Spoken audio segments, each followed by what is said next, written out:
Assalamualaikum warahmatullahi wabarakatuh. Hai teman-teman semuanya, ketemu lagi dengan aku Aulia Putri Narasi dan juga Septi Hapsari Priyatini. Di sini kita akan belajar tentang bentuk molekul berdasarkan teori domain elektron dan juga teori hibridisasi, serta akan mempelajari tentang penggunaan molekul shape. Kalau teman-teman mendengar kata ikatan, kira-kira hal apa yang muncul di pikiran teman-teman? Apakah ikatan persaudaraan, atau mungkin ikatan simpul nih di pramuka, atau ikatan dengan si dia? Nah, tentunya ada banyak hal yang muncul di pikiran teman-teman ketika mendengar kata ikatan. Eits, tapi tahu nggak sih, ternyata dalam ilmu kimia kita juga mempelajari yang namanya ikatan loh. Tepatnya ikatan antar unsur yang membentuk molekul. Contohnya seperti cuplikan video di bawah ini. Unsur hidrogen atau H ketika berikatan dengan unsur hidrogen yang lain dan juga unsur oksigen, kemudian dia dapat membentuk molekul air atau H2O.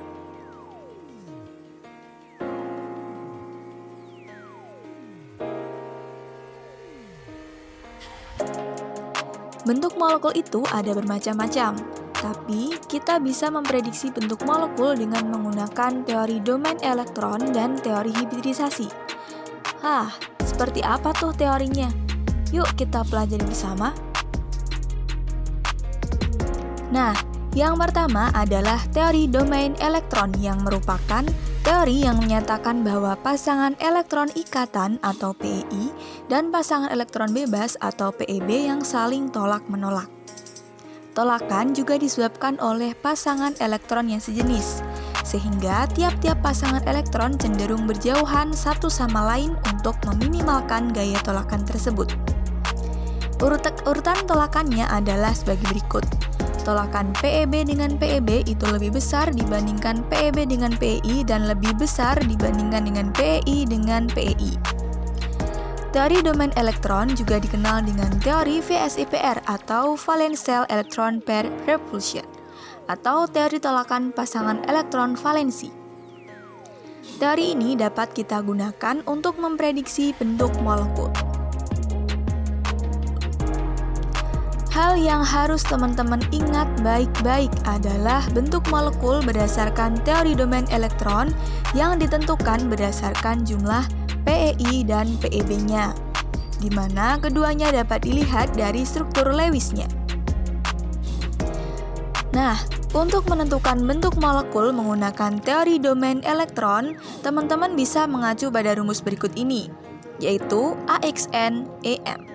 Dengan keterangan di mana A merupakan atom pusatnya, X merupakan pasangan elektron ikatan atau PEI-nya, N merupakan jumlah dari PEI dalam molekul. Kemudian E itu menyatakan pasangan elektron bebas atau PEB-nya. Kemudian yang terakhir adalah M, yang merupakan jumlah PEB dalam molekul tersebut.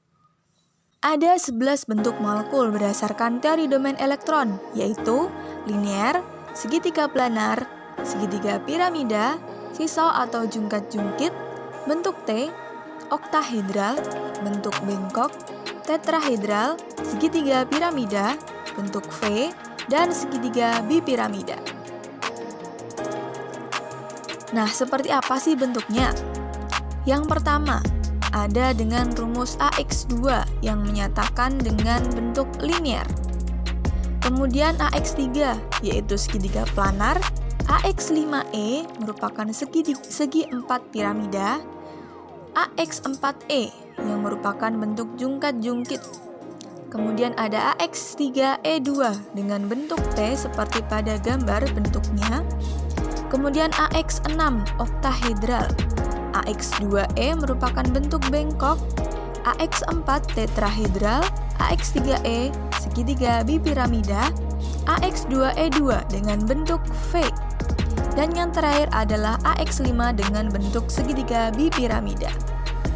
Seperti bentuk-bentuk yang dijelaskan pada gambar tersebut, yang merupakan bentuk masing-masing molekul berdasarkan teori domain elektron.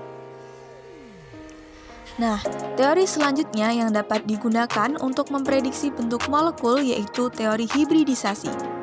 Teori hibridisasi adalah teori yang mengacu pada proses hibridisasi, yaitu proses penggabungan orbital-orbital asli dengan tingkat energi berbeda menjadi orbital-orbital baru dengan tingkat energi yang sama. Ada 5 bentuk molekul berdasarkan teori hibridisasi, teman-teman. Yaitu ada linear, kemudian trigonal planar, tetrahedral, segitiga bipiramida, dan oktahedral. Nah, seperti yang dapat dilihat pada gambar, ada dengan rumus SP dengan bentuk linear seperti pada gambar dengan dipisahkan dengan sudut 180 derajat. Kemudian ada SP2 trigonal planar, SP3 dengan nama tetrahedral, bentuknya seperti pada gambar ya teman-teman. SP3D dengan bentuk segitiga bipiramida, dan yang terakhir SP3D2 dengan bentuk oktahedral. Nah teman-teman, setelah kita mempelajari ini, telah dijelaskan bahwa terdapat bentuk-bentuk yang berbeda-beda, itu berdasarkan sesuai dengan PEB dan PI-nya juga. Nah, supaya lebih mudah kita dalam memvisualisasikan bentuk-bentuk molekul ini, kita dapat menggunakan salah satu cara dengan bantuan web Pet Colorado.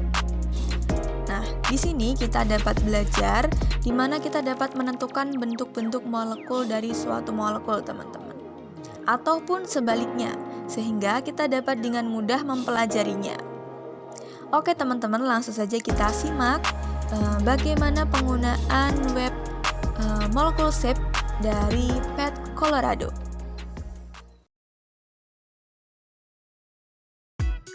Workshop ini kita lakukan di kelas 11, terutama pada materi bentuk geometri molekul.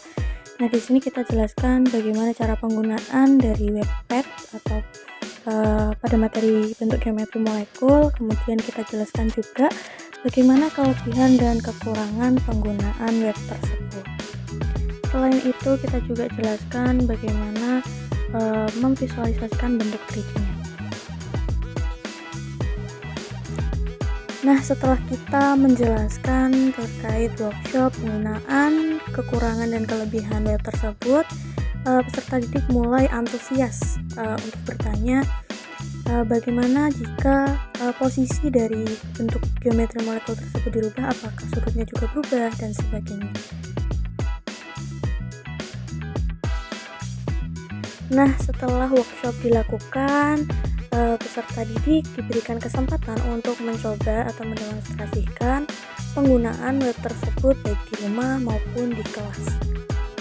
Sekian video dari kami, semoga bermanfaat. Thanks for watching and see you.